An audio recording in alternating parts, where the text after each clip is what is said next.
Okay. Hi, everyone, and good morning in America, good afternoon in Europe, and good evening in Asia. Today, and welcome all of you to our this panel discussion, and where we are going to discuss about John Latham's poem that speaks to a process of unlearning everything we ever knew. How the contributors have responded to the poem in regards to the theory of lessons and the role of forgetting in wider contexts, such as decolonisation and anti-racist debates. Now, and let's welcome my colleague Jia Ying to have a brief introduction about our this panel events. Okay. Hi, I'm Jane. So me and Chris, we're both the curators from the Curating and Collection at Chelsea College of Art. And this event, as you all know, this is part of the Chelsea Space exhibition, John Latham, Now Forget Everything You Ever Knew, which we have been curating for our whole MA final show. And the link to the website you can see on the chat box. Just press the chat box and you can just go through it. So the Latham's poem and ideas, such as Incidental Person, present an opportunity for us to reflect on our community. So our decision making and priorities. With everything that has been happening, we find ourselves at a critical moment in the debate about the subjectivities of language, decolonization, and also anti-racism discourse in which Latham's idea resonates. So what does it mean to forget, unlearn, and relearn everything we ever knew? And what is the understanding of Latham's incidental person in relation to our role as creative practitioners and academics in driving the social change? So to discuss this, we are very fortunate in being joined by the three contributors who we have invited to respond to Latham's elusive text, and they can share on their relevant projects as the discussion develops. So my colleague Chris will going to introduce the first two contributors for everyone.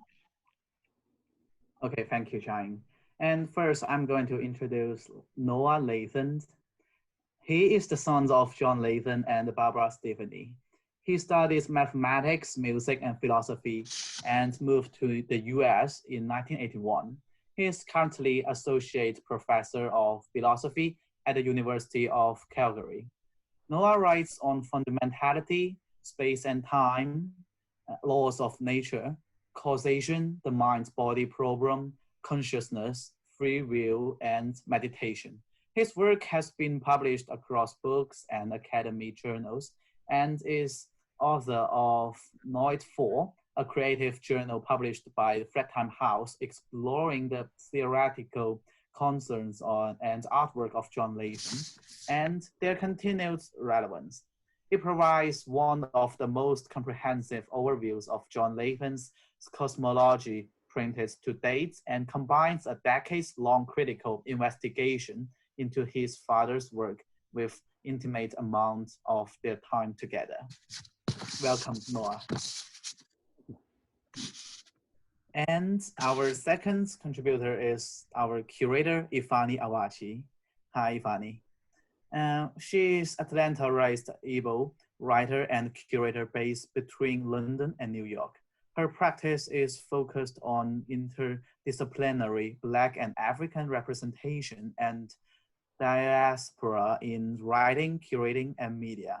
She has been, amongst many other things, author of Summer in Igbo Land, founder of Contemporary African Arts Festival, Africa Salon UK, and is currently a PhD candidate in cinema studies and a Correspondence Fellow at New York University's Tisch School of the Arts. And she has been involved in some groundbreaking programming. She curated The Infinite Body, a panel at the Mystic Afrique Festival in Toronto, Canada, and hosts Vivid Escapism for an Interior, a virtual experience of Africa Salon last July. Welcome, Ifeanyi. And let's welcome my colleague Jia to introduce our last contributor. Yeah, sure. So finally, we have the artist Anna Barham, who is based in London, and her practice comprises the writing, video, sculpture, and the performance.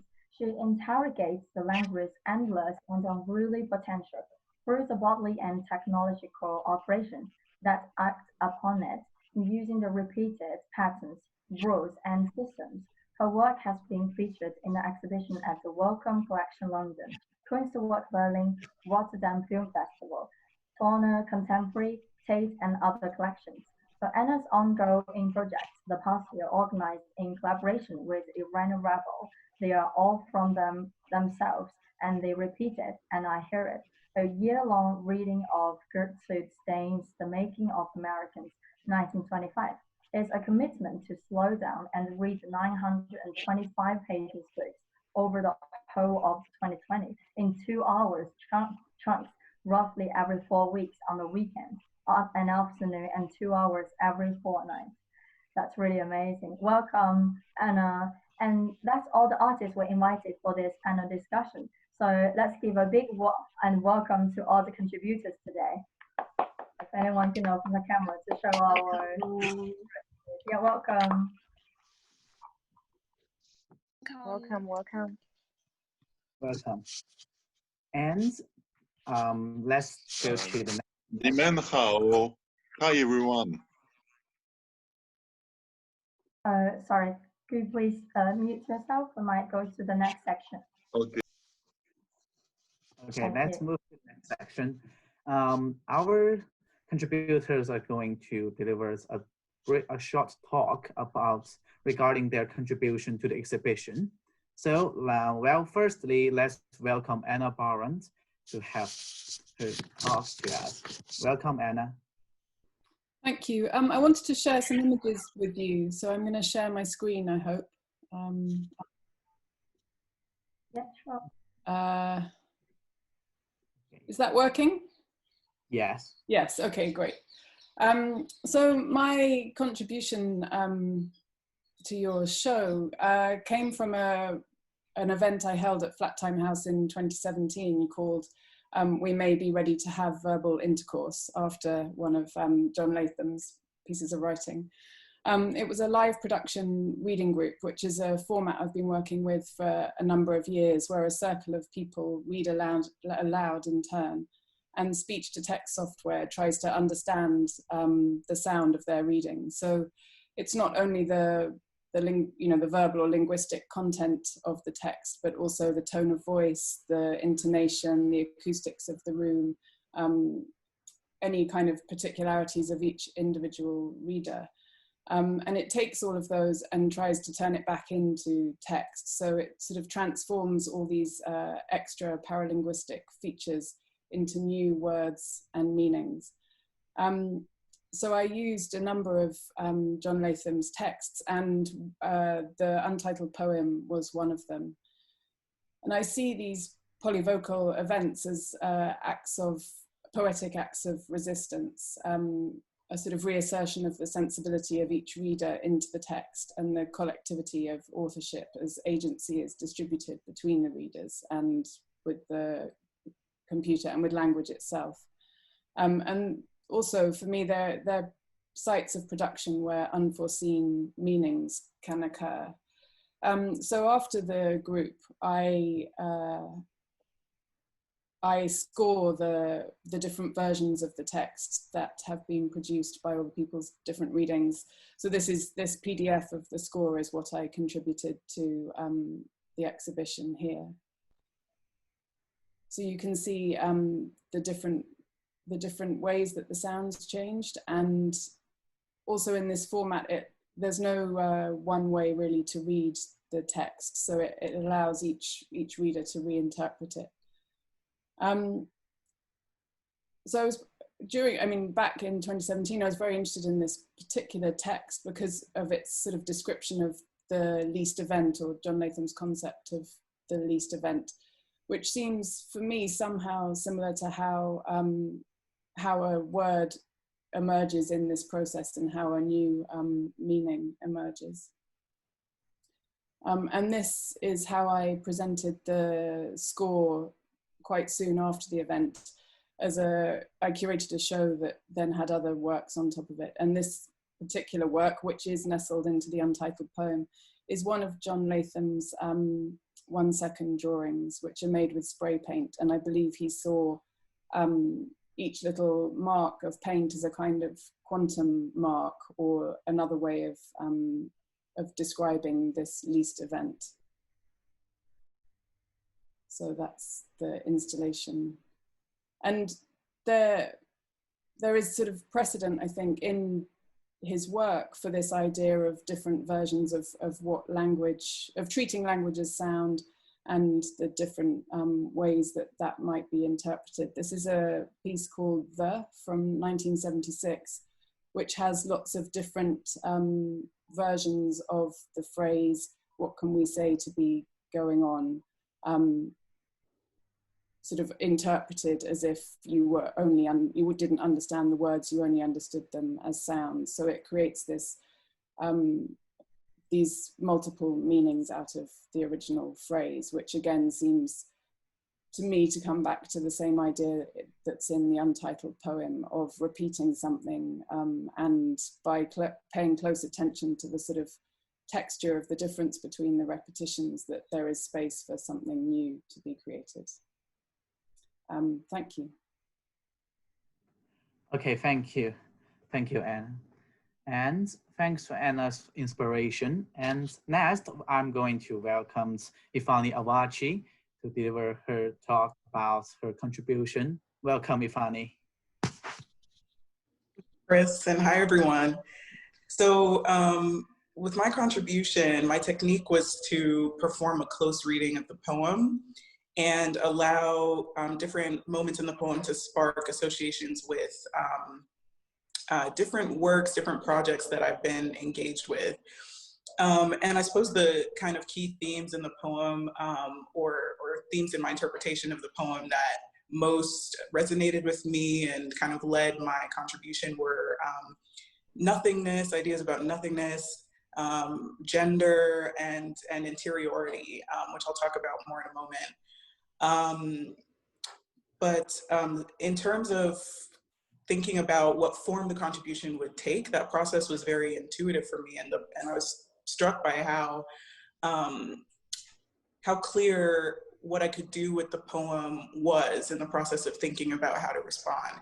I knew I wanted to create an audio piece, and I remember Chris proposing that as one way to shape my contribution. And perhaps I'll talk about that more when we get to the question and answer session. But I knew I wanted to create an audio piece. I knew I wanted to respond to the poem in an oral form, in a dynamic form that sound allows. And I immediately knew which pieces I wanted to associate with the piece and read with the piece. So I initially talked about three works of art that I had been thinking about in the context of my independent curatorial practice and festival Africa Salon, which are pieces by Zanele Muholi, a photograph by Zanele Muholi, images by Bolade Banjo, and a song or an audio work by the DJ musician Nkisi. And these three artists were working with nothing as a medium. And so I talked about, or I was thinking about how in Zanele Muholi's photograph and in the body of work that the photograph comes from, the artist reduces color to a black and white palette and kind of works within the constraints of that color palette to create an image that is rich in texture, rich in association, rich in a visual language all its own. And I was thinking about how Bolade Banjo worked with the space of nothingness that occurs before a painting is produced. His practice at the moment involves creating and working with light in the darkroom to create images that live in this in-between space between paintings and photographs, which I talk about in my audio piece. And then Nkisi works with this kind of instrumental, noisy way of making music that leads to sound works that can sometimes be confounding because there is a lack of a narrative to ground the listener, but in evading language or avoiding language, there's a space for a whole range of associations to emerge in the listener's mind and in the listener's reading. So I talked about those works. I also was really provoked by the use of she in the poem, because whenever I see gender and women being discussed, it immediately throws up the question for me of which women are we speaking about? Which female subjectivities are we speaking about? And that is in large part influenced by my work at the ICA on a project called Fugitive Feminism, that talks about the way in which Black women are interpolated by the term woman, by female gender markers, but at the same time excluded from conventional notions of femininity, of womanhood. So I talked about fugitive feminism and the theory behind that kind of that project and that body of thought. And then I linked the exploration of the she subject in the poem to a text that has been hugely influential to me at this point in my practice, called The Sovereignty of Quiet, which I have here because it never leaves my desk. And this is a theory laid out by Kevin Queshie about Black interiority and the necessity of thinking beyond resistance in Black culture to consider quieter ways of resistance, and interiority is fundamental to Black humanity. And I was particularly drawn to two moments in the text where Kevin Queshie talks about literary works by Black women, where these female characters are more concerned with their interior life than they are by the oppression that they face in the external world. And there were certain links that emerged between the text and the poem that surprised me. For example, singing is a key experience that's discussed in one of the literary texts mentioned in Kevin Queshie's book, just as singing form is represented in John Latham's poem. And in thinking about the significance of this text, The Sovereignty of Quiet, since making my contribution, I've realized how it's connected to my work in a collective called The Politics of Pleasure, which is about Black women's notions of pleasure and how pleasure is central to our humanity as well. And a key way in which the text relates to that work is that despite facing the oppression that Black women face, we can have access to practices where we center our interiority and through that stop ourselves from becoming derailed by these external forces. And so it was interesting how in Queshie's work as well, there was this notion of nothingness, moments where in exploring their interiority, the women in the literary text he's thinking about can avoid being interpolated by conventional female roles, the role of mother, for example, these roles that stop them from being themselves, from being she. And so that connected me back to a text that I mentioned earlier in my contribution by Nana Adusei-Poku, who talks about nothingness, which brought me back to the poem and references to nothing in the poem.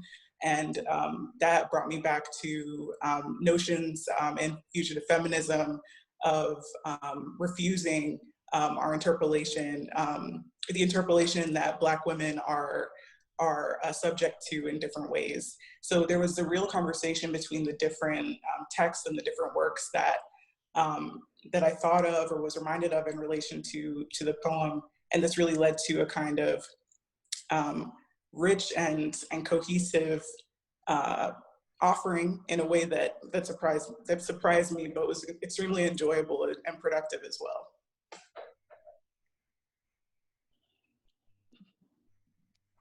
Okay, thank you very much. Thanks for your further explanation.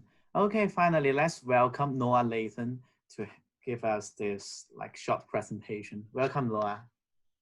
Thanks. Well, first of all, let me say thanks for putting on this show. It's wonderful for me to see all this enthusiasm for John and his art from a generation that couldn't possibly have met him. And so that's wonderful.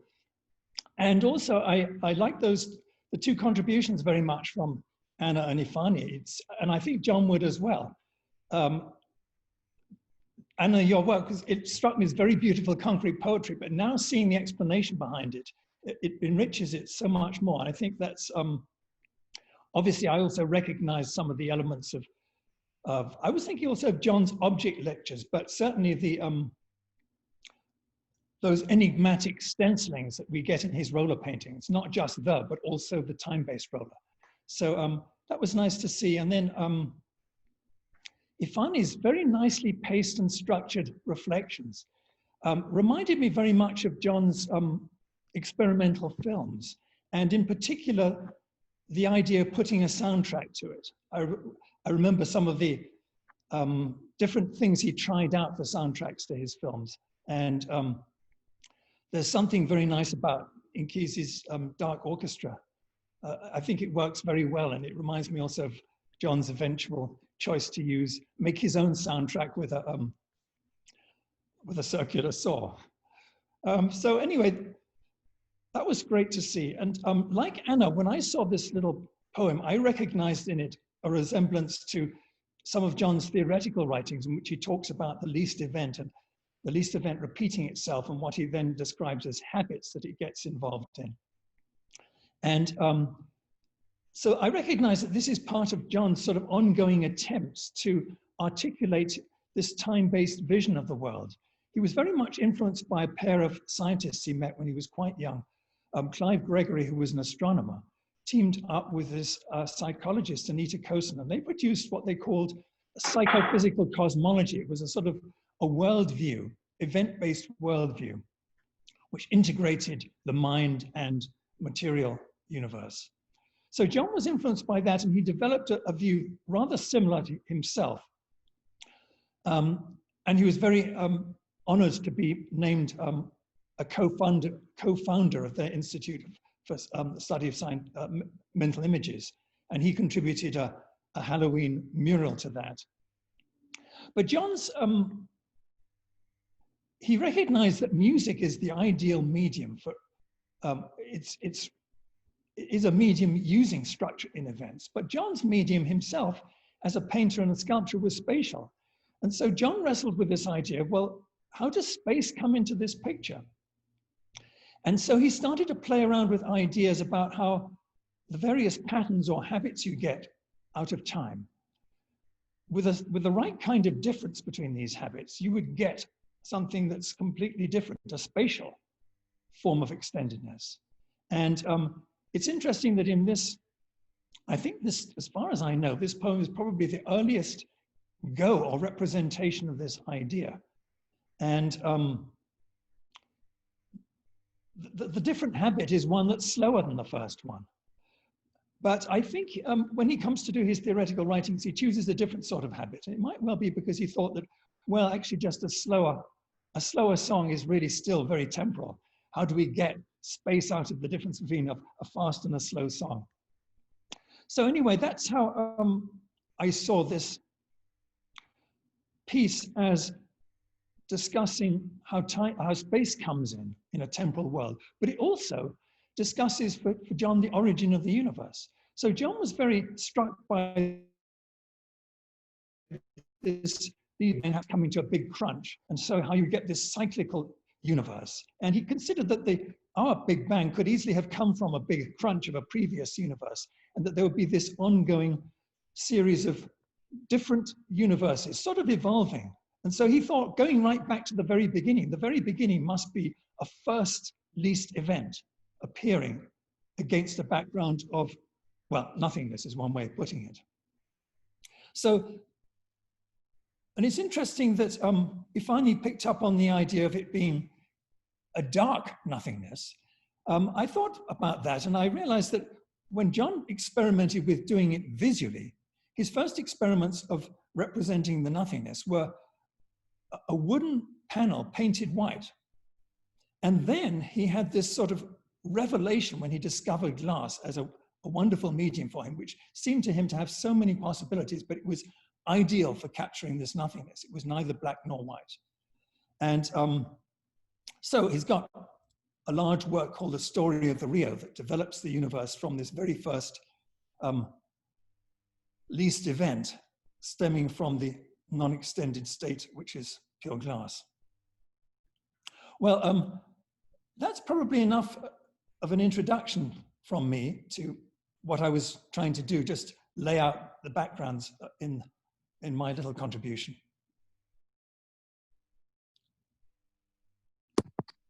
Thank you very much. Thank you, Noah.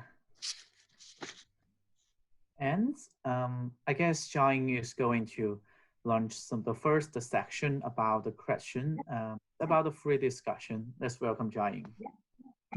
Yeah, firstly, I'm going to thank you all the three contributors. I really can't think of three more better equipped speakers for this panel discussion. So next, we're going to take some questions from the floor as the session progresses. So please share them on the chat box and as our guest speakers present their views. So the question from the audience will be asked in the last 15 minutes at the end of this session. And you can have the chance to question and learn from our contributors and also the curators. So let's go to the section 1. So this section, we would like to invite all of the contributors to share the ideas like what Noah just did, which is really nice. So the recent months, we all have been difficult for the many people and have really highlighted the struggles faced by many corners of the society. So this moment in time may offer us as a society the best chance we will ever have to address the issues of the past. So encouraging us to write a new future. So how do you feel about the recent events in relation to Latham's line of now forget everything we ever knew? Anyone got any ideas related to the recent events?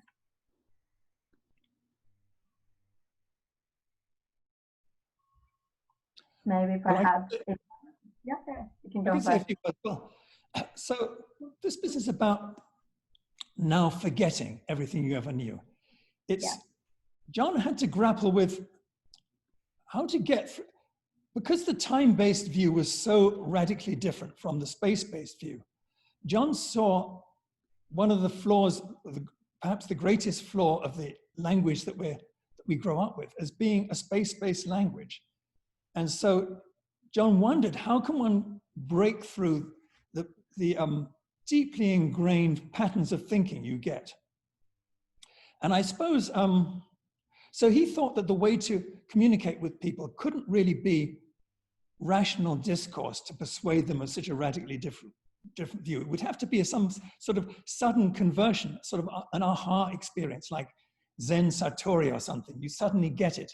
And so art is the ideal medium, or the best medium perhaps, for creating that kind of new vision, a sudden resetting of the way one looks at things.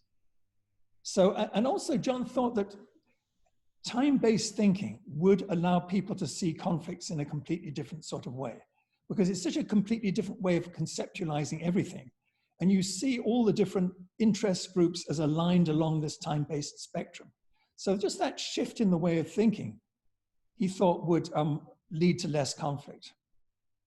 And then of course he had his idea of the incidental person, which was someone who had this time-based perspective and also was receptive to intuition in a way that artists are, that could be some kind of conduit to the time-based reality if it was subjected to the right kind of adequate reflection. That's why he called a certain kind of character a reflective, intuitive organism, on the intuition.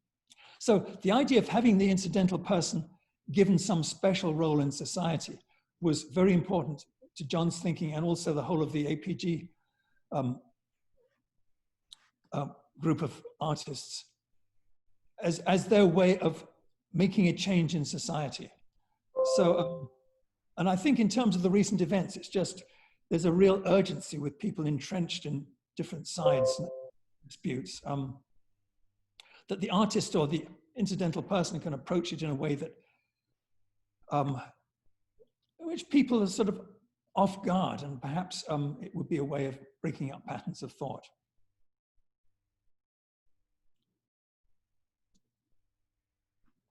I think John also, there's a place in his work pamphlet, Event Structure, where he talks about the urgency. This is back in 81, and he says he likens the present circumstances to a fission reactor of unknown design, that's overheating and dangerously out of control.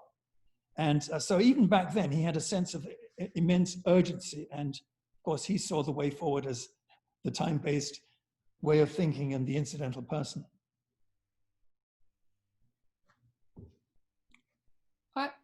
I was quite interested in relation to this poem in particular, how it starts with this idea of this request to forget and imagine nothing, but how in a way, or forget everything you ever knew or thought or saw, that actually that requires you to pay attention and to know what you thought or saw, in order to then start from a sort of zero place and to build forward. So I was really interested in that. It's actually not as simple as forgetting. It's like a kind of bringing to consciousness before you're able to move forward.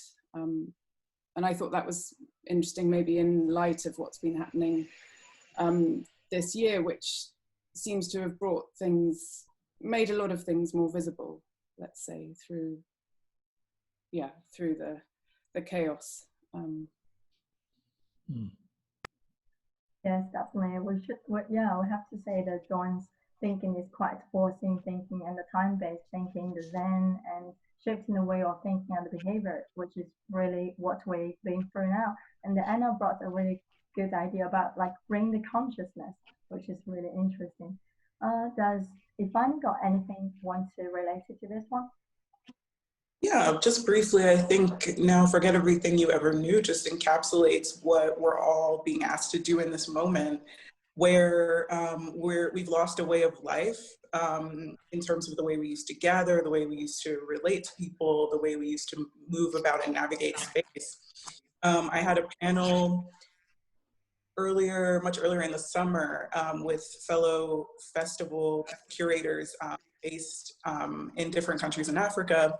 And I remember one curator talking about how we will never go back to the way we used to gather. We will never go back to the way we used to create spaces. We will return to normalcy in some degree, but we have to confront that this is a new world that we're moving toward. And so there's an invitation to let go. And I think at the same time, there's a deep desire to resist this change. But nevertheless, I think now Forget Everything You Ever Knew really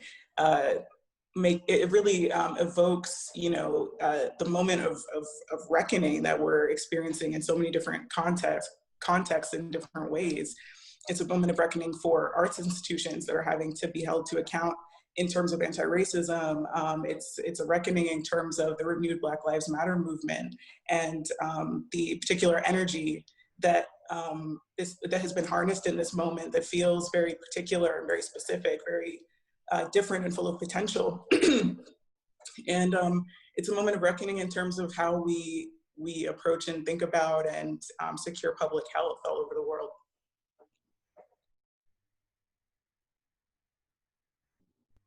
Yep, thank you. Thank you, Ifeanyi. That's a really great point with connected to nowadays the recent BLM movement and everything. It's really, yeah, I should say it's really forcing kind of thinking.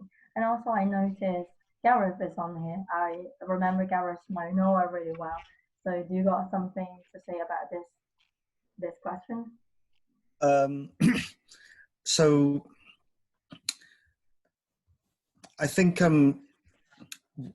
in John's work, he always wanted people to think for themselves, to use their own interpretation. So as Noah was saying earlier, he wanted to encourage a kind of intuitive approach, a reflective, intuitive approach. And one thing I was just thinking about as you were all speaking was a message that Xenia put in the chat here, Xenia Latham. And she speaks about her father using language as a dividing medium. And so, and which I would agree with, but then you have this complexity in this attempt of communicating. When you're attempting to communicate in an intuitive way, and yet you're limited by the structure of the language in which we have to use. And so what's interesting, I think, in this particular poem is that struggle between leaving a space open for people to think for themselves and to kind of question the structures in which they are placed within, and yet having to use this language, the structures that we are in order to do that. You have this kind of inherent contradiction. And so what I think you kind of get from this is a kind of a spotlight put on some of the issues and that we're dealing with now in our struggles to cope with these structural issues in society. And so what I think in a very short amount of text, I think this poem very wonderfully encapsulates some of the problems. So I'm quite curious. I think elsewhere in John's work, he proposed more concrete ways in actually how to deal with some of these problems. But I think in this poem itself, it's almost demonstrating a desire and highlighting how that is also such a challenge.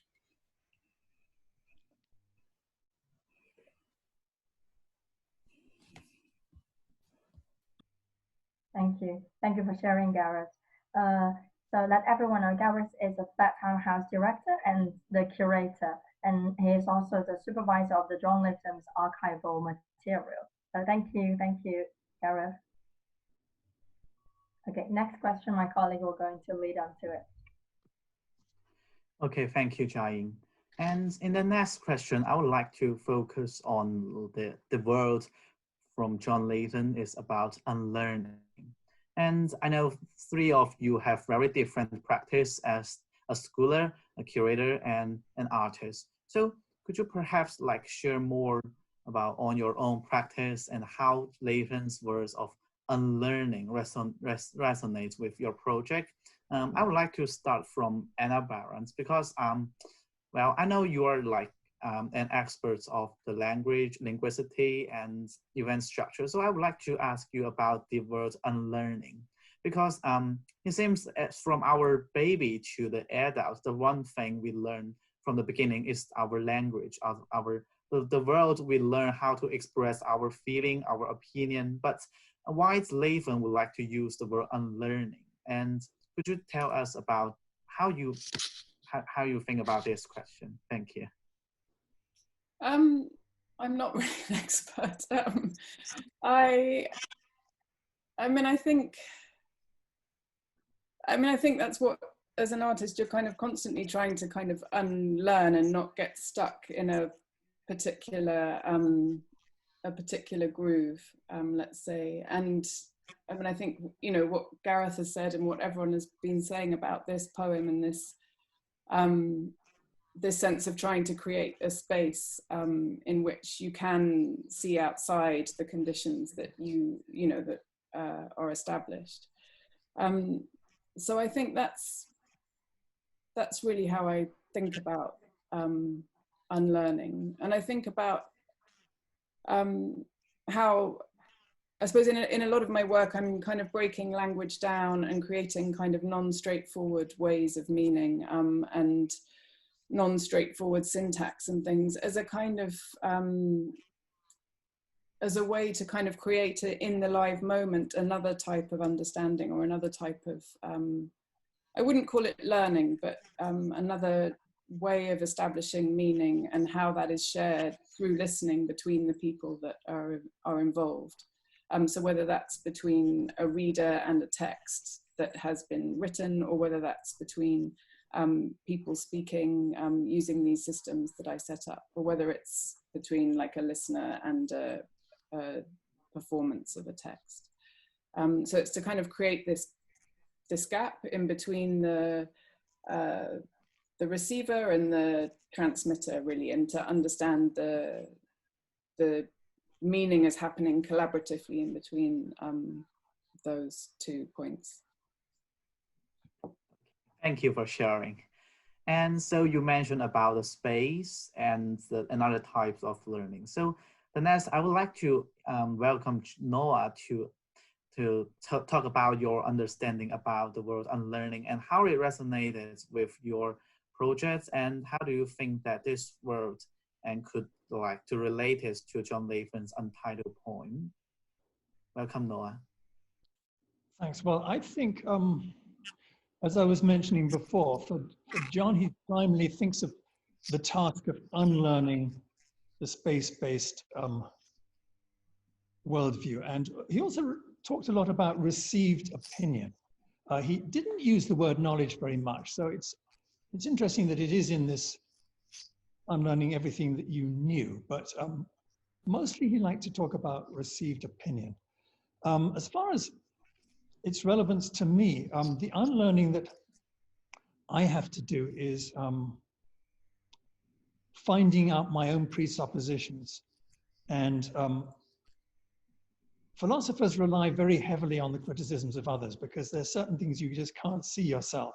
So we can't really work without getting critiqued by others. And I think that's, it's actually a great habit to get into, because I noticed that a lot of people are terrified of criticism. It's something they just can't face. And I have to sort of remind myself when I'm talking to a non-philosopher, if I'm going to say anything that could appear to be criticism, even though I think this is helpful, it might be just terrifying to them. But so that's, the process of unlearning is, for me, something I'm doing all the time in my work. Changing things around, rejecting certain things, seeing what works better. And I suppose, well, I'm saying that a philosopher does that especially, but I think in different disciplines, one's doing that as well. I'm sure artists are, in a sense, also engaged in perhaps more self-criticism. Perhaps a mature artist doesn't go around looking for the criticism of others so much. But anyway, that's how it is for me, the unlearning process. Okay, thank you. And the last, Ifeanyi, because I noticed that in your contribution, you mentioned about you have, like, you imagine the darkness, the blackness, whiteness to relate it to the current society, like sometimes about the feminisms, or like for the African Black people. So I'm wondering, do you have any like different understanding about the world unlearning relating to your projects, or do you have wanted to talk about how it relates to talk about the politicals, or about something you are working in? Welcome, Ifeanyi. Thank you, Chris. Yeah, I have been since this question was posed, and realizing that this notion of unlearning has been really central to my work. I've had the opportunity to unlearn certain things about dominant notions of gender through my work on the politics of pleasure, and unlearned different ways of thinking about being a Black woman. And that has created space to adapt new practices, not only in terms of the projects that I've curated, programs I've presented, but in my ways of working. For example, notions of Black feminist notions of pleasure have transformed the ways that I collaborate with people. I unlearned certain capitalist ways of working and co-laboring that have allowed for different ways of relating to colleagues, to collaborators, to my collective. And I've also unlearned, different ways in which African arts and culture have been understood, mediated, discussed. And for example, the part of the inspiration for Africa Salon was my response, or my reaction to the way in which African art was framed as purely historical, as something that was only produced in the past. I saw in certain spaces that contemporary African art was not valued in the same way, did not hold the same currency, and that was linked to this idea of Africa as a continent being stuck in the past. And so I, in founding and creating Africa Salon, I was making an attempt to unlearn that historical monolithic view of Africa for myself, and also create space for others to learn a different way of seeing the continent and creativity from Africa and the diaspora. So I think that's how unlearning relates to my work. Okay, thank you, Ifeanyi. And I also noticed a very interesting thing is that I noticed that you mentioned about your name before because you thought it's not like American name, right? But after you have gone to University of Yale and you just to change back to it and just to insist on this name because you think it's quite special and it helps you to build your identity. So do you think that your idea about your name is kind of a process of unlearning, or do you agree with that? Yes, I mean, let me think back. Yeah, I mean, for a long time, one second, sorry. Yeah, so I really had to come into an appreciation of my name. My name has always been something that marked me as different or marked my difference in different spaces. And there was a point when I was at university when I really began to insist on people calling me by Ifeanyi, which is not even my full name, but calling me by one version of my full name. Because I decided to, rather than Americanizing my name and trying to allow it to fit the context that I was in, I arrived at a place where I wanted to claim my name as something that indicated my heritage and my background and the different localities that I belong to, as well as the meaning that my name has. My full name means nothing is impossible with God. And in trying to change my name to fit different contexts, we lost that meaning. So yeah, I have been on a journey with my name. I did unlearn the lesson that I absorbed along the way that I should change my name, or the idea that my name was different, because in different contexts, in a Nigerian context, for example, my name is very normal. In fact, my name is very common. My name is like Mary in Nigeria. And so that led to a kind of shifting or an even further paradigm shift where I began to decenter the context I was in as the only context or the central context, and leaned in even further into a global worldview where I could inhabit one context, but remember that there's a whole world outside of that one as well. I hope that answers your question. Yes, thank you very much. That's really impressive. Okay, let's move to the section 2. And in this section, I would like to invite Anna and Noah to focus more on the linguicity and the event structure. As we all know, John Latham has always been dubious of language as shown through his writing, scoop works, and other concepts. Polish linguist Anna Wierzybiak states that every language embodies in its very structure a certain worldview, a certain philosophy which align with Latham's thinking. Displaying the language is indeed very subjective. So you talk about the subjectivity of language. So there's no doubt that applying like analog, metaphors, and image, because sometimes this is quite common when a poet's writing a poem. So, but we can see that the more obscure or the vaguer the poem is, and maybe sometimes the more beautiful or more attractive the poem will be. So, but sometimes do you think that simultaneously the vague and or the obscure of the poem will affect the passing of the meaning? Because if sometimes somebody may not get our meaning, or they cannot understand what we are going to talk about because we use too much some vague analog or vague metaphor. Because how do you think about that? Because I think if we talk about language, we cannot avoid the communication.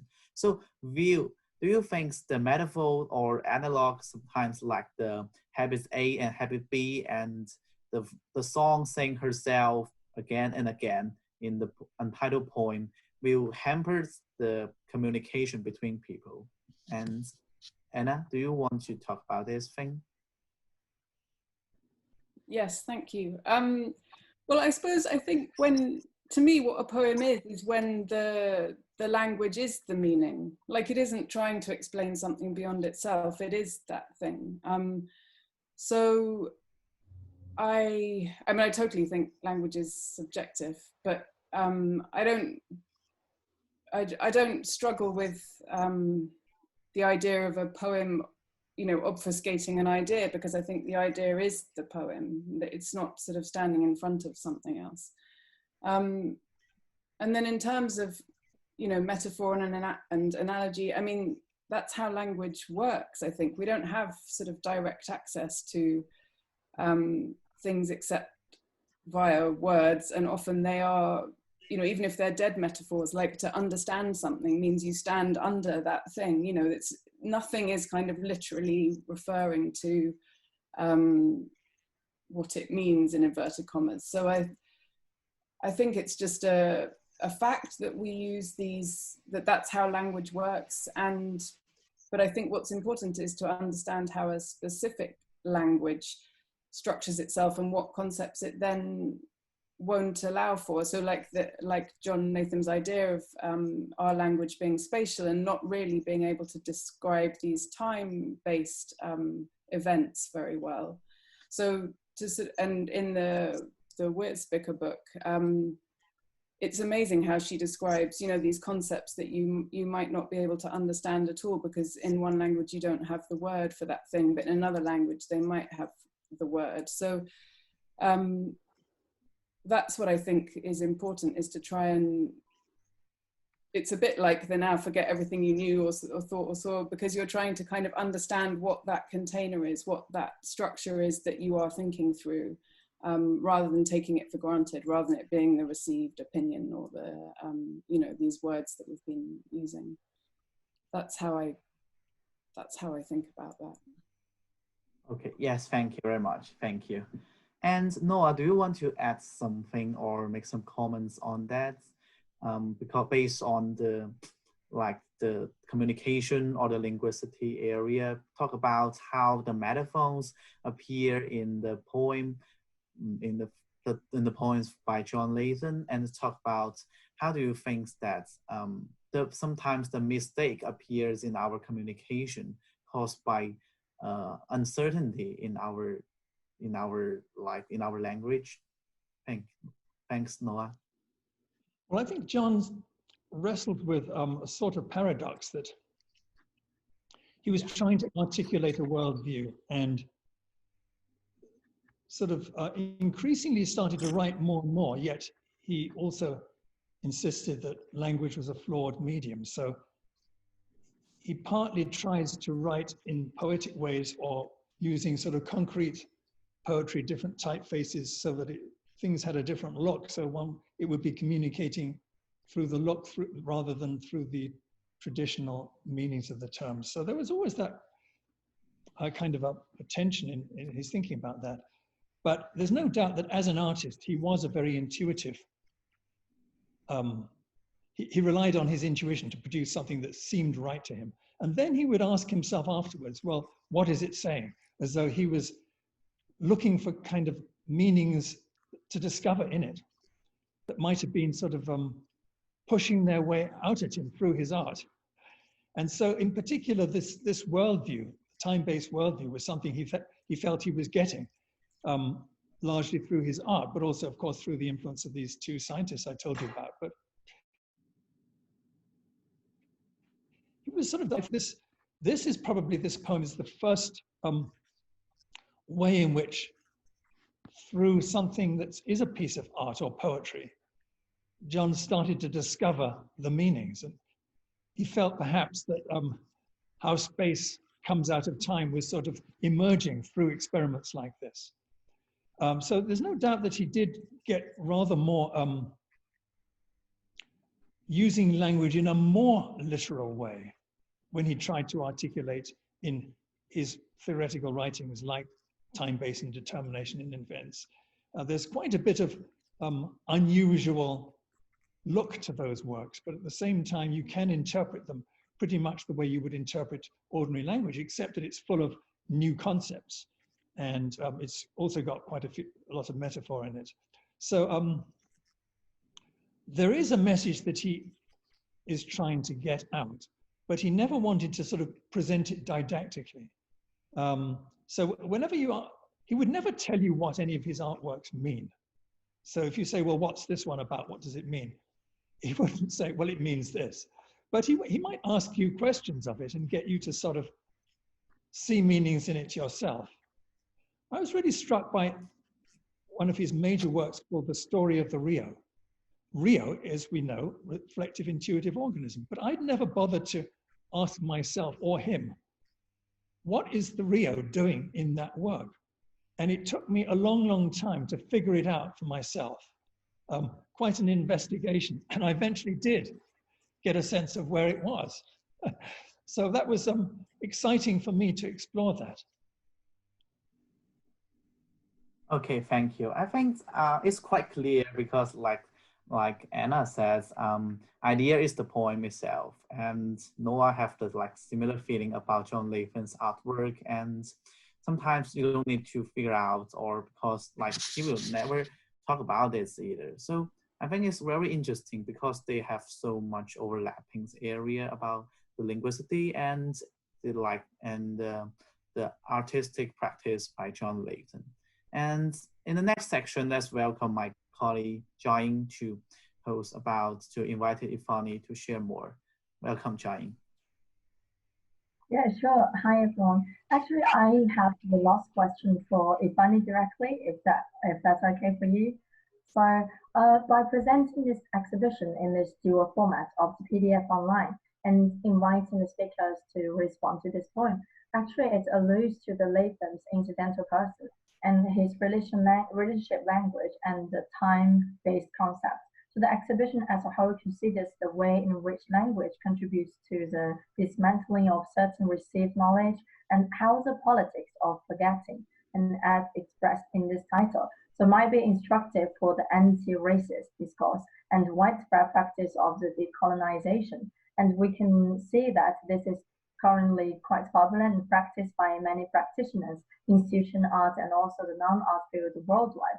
So the term, the decolonization, is quite a big word, and I know it's quite difficult to pack this within an hour-long session. So I really want to have a quick question. Could you please share what the decolonization means to you and why our society particularly needs this kind of decolonizing and how?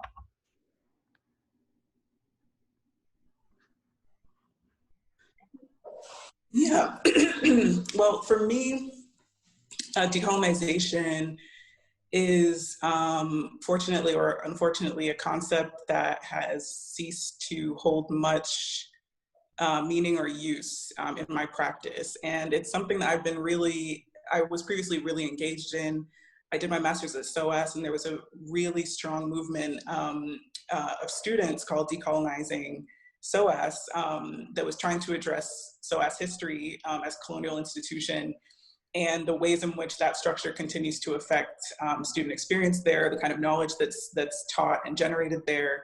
And I shouldn't say it was a student movement, actually, because it was a kind of cross departmental effort with students and faculty and staff involved in different ways.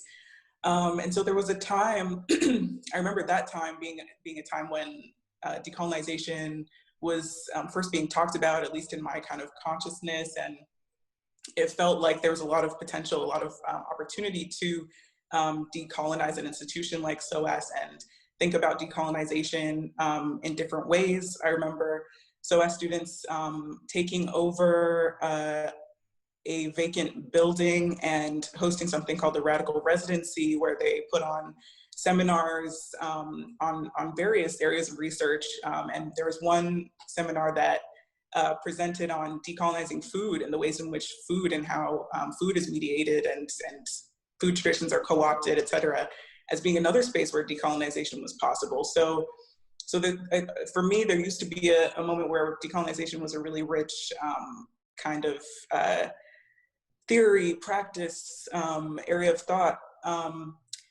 But at this point, it feels impossible to decolonize institutions. And I'm trying to kind of trace how my thinking on this evolved and remember. But I think one key point along that journey was when I went to a talk at Cambridge by a group called Fighting for Feminism. And they talked about how the institution cannot be saved from its inherent white supremacy, sexism, patriarchy.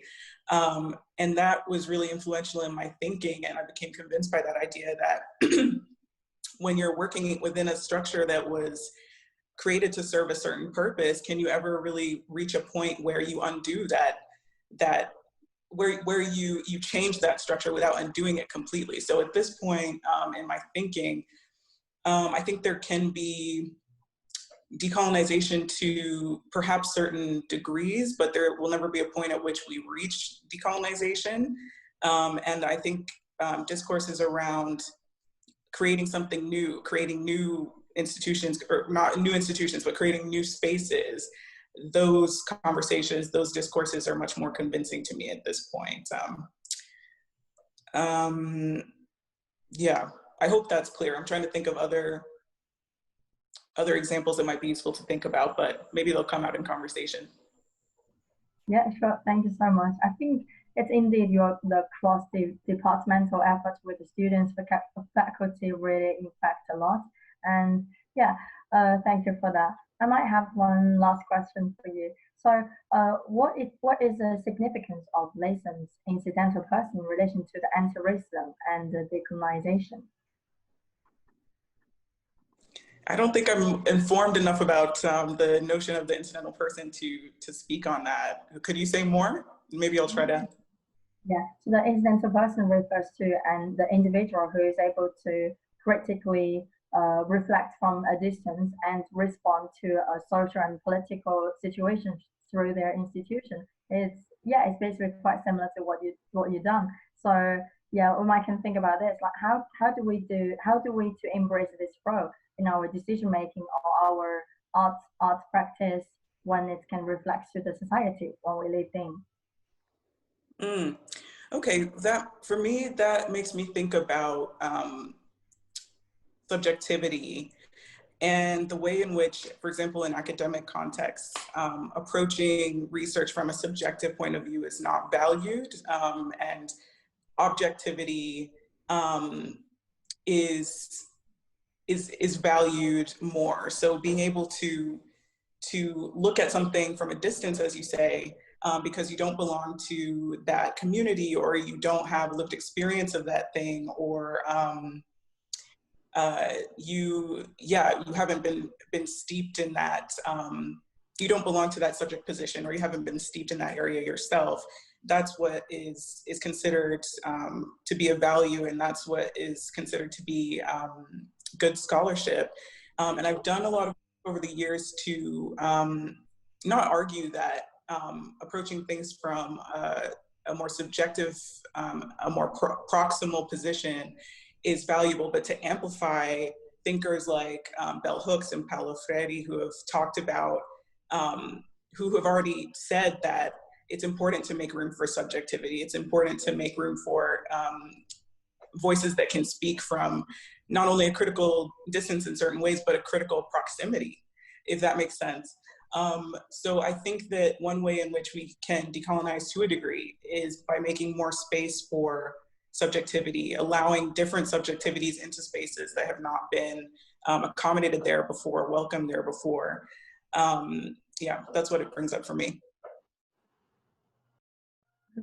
Yep, thank you so much. And also, Noah mentioned this earlier as well. So the incidental person is very useful in today's context, and it has a special role in the society. So it's really kind of a foreseeing thinking and the way of behaving. So thank you.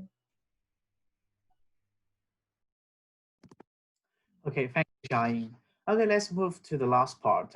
Let's look at the chat box and let's pick some questions for our audience. We will now look at a question from our audience. I noticed a very interesting sentences here. Our audience says context is half the work. I think it's really interesting because so I would like to invite our curator and artist Anna and Ifeanyi to talk about, do you agree with that? Context is half the work. And I would like to ask Ifeanyi, because you were the curator, and sometimes There's approach to curate an exhibition is to decontextualize the artwork, because sometimes maybe the context will influence the audience to view an exhibition or something. But I'm not sure you agree with that, but maybe you can choose another way to curate an exhibition to emphasize the context, because some artwork, they live within the context. If our eliminates the context, the artwork will no longer exist as well. So what's your opinion about this, Ifeanyi? Yeah, I think in curating, contextualizing is everything. I think the curator decides how the viewer will understand the artwork by contextualizing it in a certain way, even if that's by, as you say, decontextualizing the artwork. That's still a curatorial decision. And it makes me think of projects where I've presented a work by an artist that has been presented in one context and brought it to the ICA, for example. When I worked with the artist Davinia Ann Robinson and took a project that she'd been working on during a residency at the Florence Trust around the work of Audre Lorde. And when we moved it to a space at the ICA, the Emperor Gallery at the ICA, we had to make different decisions about how to position it, where in the ICA to position it, how to frame it in terms of a curatorial statement, and you know, by ultimately framing it within the discourse of the politics of pleasure, which was the aim of this project, we contextualized it in a very different way from the way the context that it had been in before. And I think we were able to add a deeper or larger lens to it than it had been previously given, and connect it with a different audience than it had been able to reach before. So yes, context is half the work, if not all the work.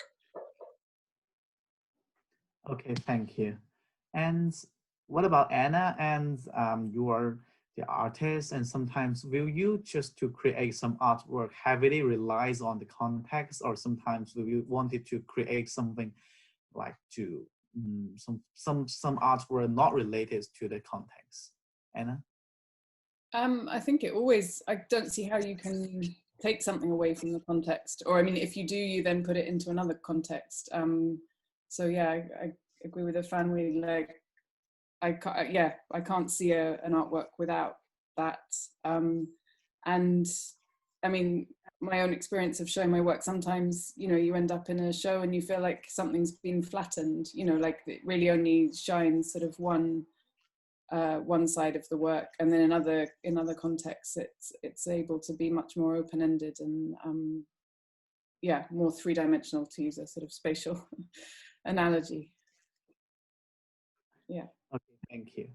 And Noah, I would like to ask you about, like, do you think John Latham's artwork relies on the context as well? Because, you know, times change and time flies. 10 years ago, 10 years later, the society changed a lot. The technology changed a lot. But do we still have the necessity, or do we still can use the same? Can we just rely his theory in the new context we are living in? You agree with that?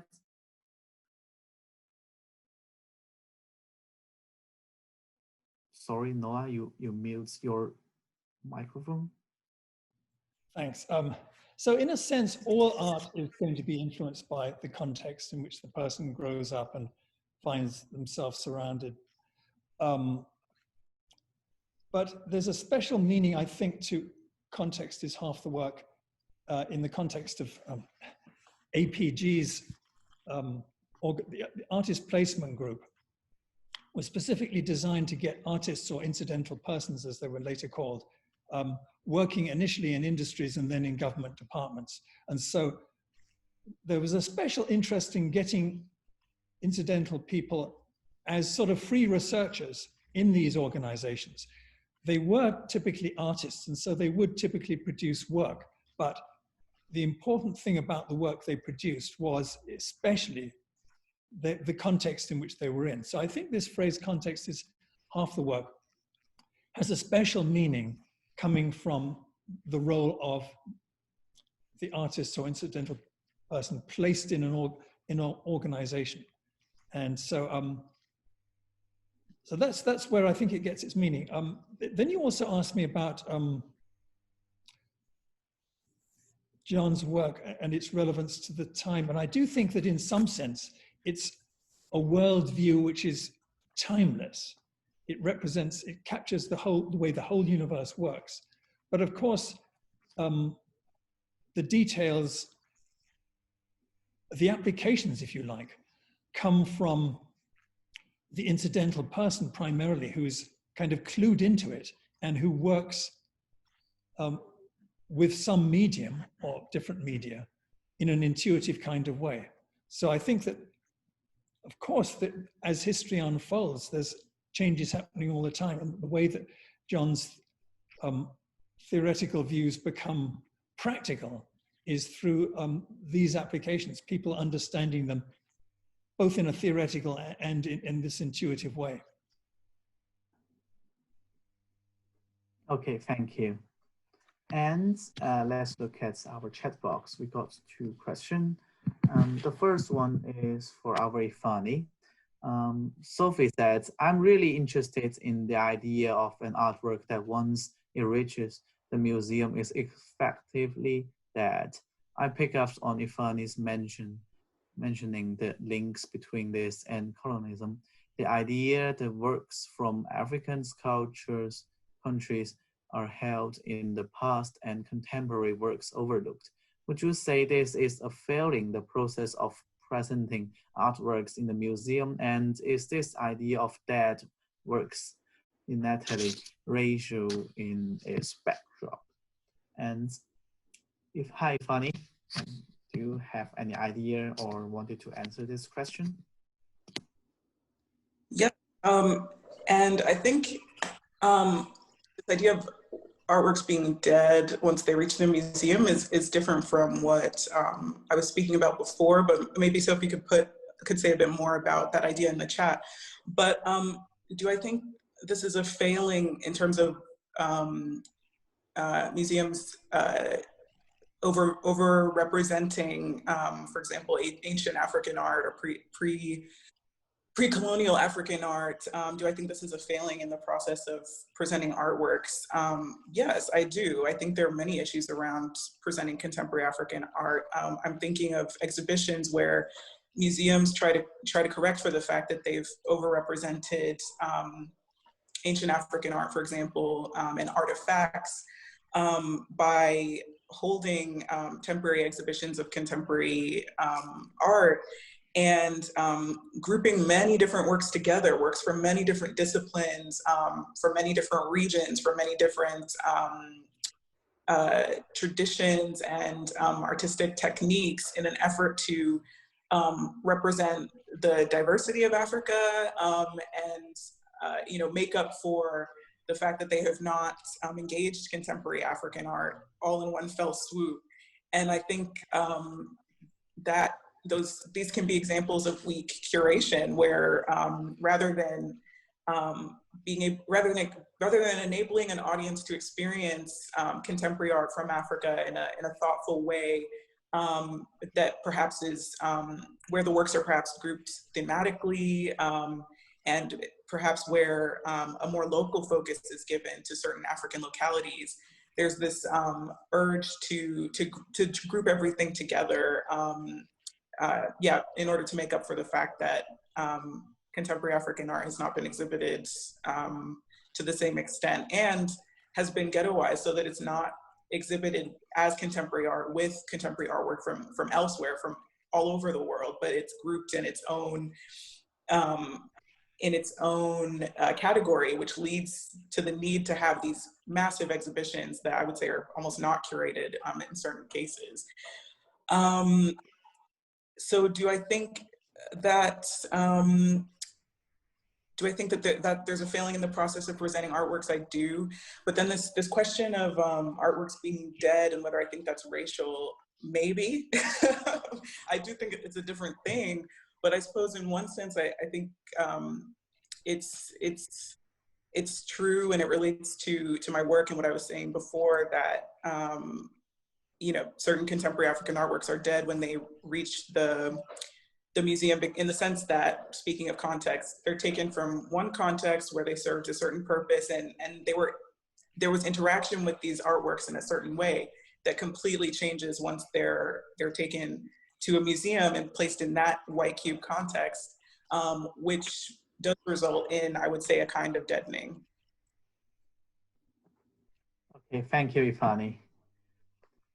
And let's look at the chat box. We don't have much time now. We can only get one more question. Let's look at the question from Elena. And she says, do you think that APG has been diluted by the idea of not sure whether you... Residencies. Okay. Maybe where there isn't room for real forgetting to take place. Maybe Noah can answer this question. Yes, I was looking at Elena's questions, and so yes, thinking of the artist as an enzyme, I think sometimes they've used the word catalyst to get things going. And part of the important brief of the APG artist or incidental person is not to go in there with any kind of commission to do something in particular, and to be open to experiment. Barbara Savini often used to refer to this as the not knowing. You have to come in there with an attitude of not knowing and find out as you go along. And what the Arts Council has done, and there have been many sort of attempts to get artists involved in communities which somewhat similar to the idea of APG, but they miss part of this important point of the not knowing and not having a directive.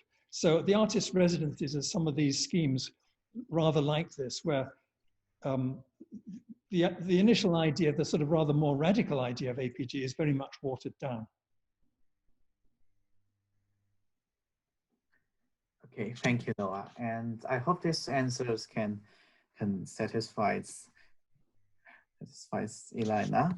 And now it's quite late now. Okay, I'm so glad to have this panel discussion event. I think it's very impressive. What a fantastic conversation, isn't it, Jiaying? You just mute your. You mute your Jiaying. Stop it. Sorry, just muted myself. Okay, I know it's been quite frustrating because we have so much more to say, but it's impossible to contain it in all just like 1.5 hour events.